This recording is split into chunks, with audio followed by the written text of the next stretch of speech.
ते पूर्वीची भूमिका सोडून आता या मराठे सुद्धा ओबीसीत आल्यामुळे मराठ्यासोबत येतील, मनोजदादा सोबत येतील आणि नक्की ते मनोजदादाचा फोटो घरात लावतील आणि मनोजदादा सोबत त्यांचं नेतृत्व म्हणून काम सुद्धा करतील।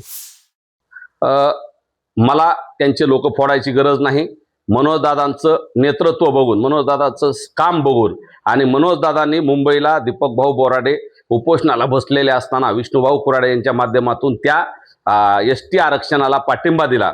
वेळोवेळी मनोजदादा धनगर समाजाच्या प्रश्नावर आणि धनगर आरक्षणावर सकारात्मकपणे बोलत असतात आणि धनगर बांधवांनाही वाटतं मराठा समाजाला आरक्षण मिळालं पाहिजे, म्हणून ते सुद्धा मनोजदादाच्या आंदोलनाला येतात। त्याच्यामुळे उत्स्फूर्तपणे हे लोक या आंदोलनात येत आहेत। आम्हाला कुणाला 30,000 20,000 द्यायची गरज सुद्धा नाही आणि या आंदोलनात कुणी कुणाला 1 रुपया सुद्धा देत नाही।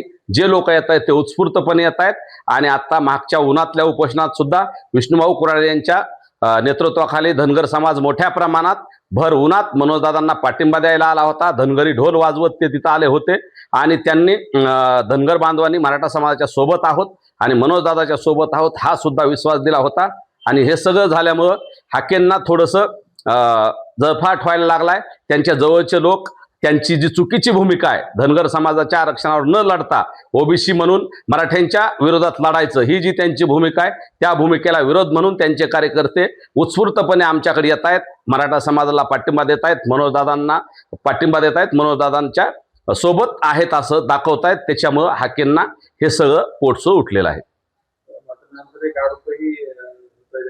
सहकार्याने सांगितले तुम्हाला व्हिडिओ कॉलद्वारे त्यांनी संपर्क साधला, पण नेमकं ते काय सुचलं की फोटो घरात लावायचं?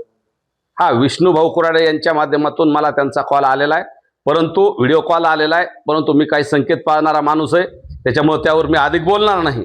परंतु मला विश्वास आहे एक ना एक दिवस लक्ष्मण हाके हे मनोजदादांना भेटायला येतील, मनोजदादांचा फोटो सुद्धा त्यांच्या घरात लावतील हे मात्र नक्की आहे आणि तशा प्रकारचं ते विष्णुभाऊने सांगितलेलंच आहे।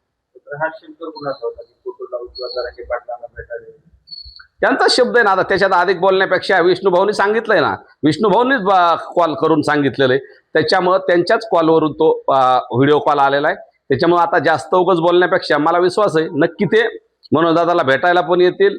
आता त्यांना लक्षात आलंय मराठ्यांना आरक्षण मिळालेलंच आहे, मराठे त्यांच्याही अगोदर ओबीसीत आहेत, त्याच्यामुळे त्यांची ते पूर्वीची भूमिका सोडून आता या मराठे सुद्धा ओबीसीत आल्यामुळे मराठ्यासोबत येतील, मनोजदादा सोबत येतील आणि नक्की ते मनोजदादाचा फोटो घरात लावतील आणि मनोजदादा सोबत त्यांचं नेतृत्व म्हणून काम सुद्धा करतील।